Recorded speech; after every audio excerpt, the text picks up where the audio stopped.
guys, I'm here today to do my TBR for the Underhyped Readathon 2016, which starts this weekend.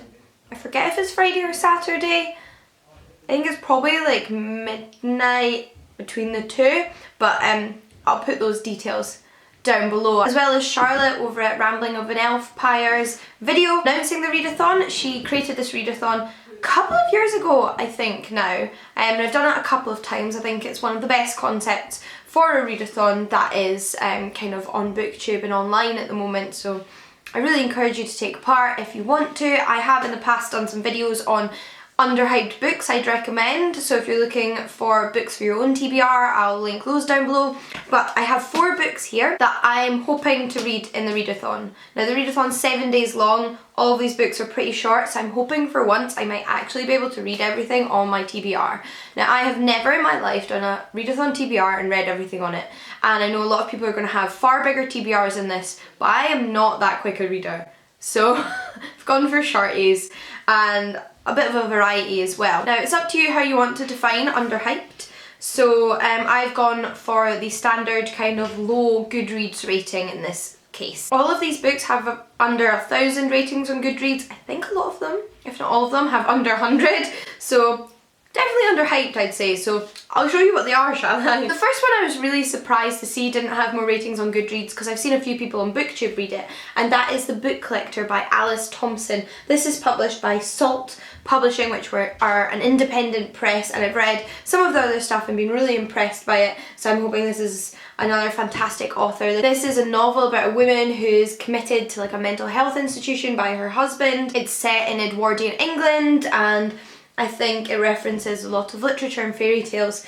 so should be really good, and the people that have read this seem to really like it, so I'm hoping it is a good one. I have then got a book of poetry, and that is, I'm pretty sure I'm going to butcher this, Tongue by Harry Giles. This is a book of poetry which uses Scots language as well as just contemporary English language. I'm pretty sure the title is in Gaelic, but it's not Gaelic poetry, so lots of you will be able to read it. And this is published by Freight Poetry, who are a Scottish publishers, and one of the reasons I was so intrigued to read this is that it deals a lot with modern politics and current affairs and kind of social issues that are affecting people now. Things like cuts to local council services, so really serious topics and things that are really important, and I'm really glad to see someone's kind of written some poetry about, so hopefully I like this one. We then have a non-fiction book, and this is Crossing the Sea with Syrians on the Exodus to Europe by Wolfgang Bauer, and this is published by And Other Stories, and it's written by this journalist who went on part of the journey with Syrian refugees, and kind of his first-hand experience of that.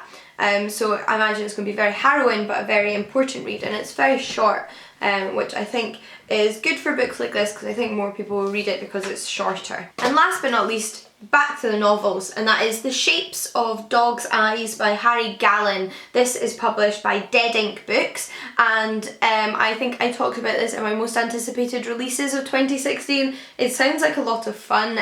It's a book set in contemporary London, and the main character is a bit of a sofa hopper. He's not got like a permanent residence at the moment, but what really drew me to it is that in the book description it says he starts to believe that the minds of everybody around him are being controlled by their dogs. So it sounds really fascinating, really good fun, and I'm really interested to see kind of what themes it plays with and where it goes, so hopefully it's a good one. Those are the 4 books I'm hoping to read in the 7-day readathon. I would be so impressed with myself if I read all of those books in 7 days, so fingers crossed. Let me know if you're taking part in the readathon this year and what you're hoping to read, and until next time guys, happy reading, and I'll see you all again soon. Bye!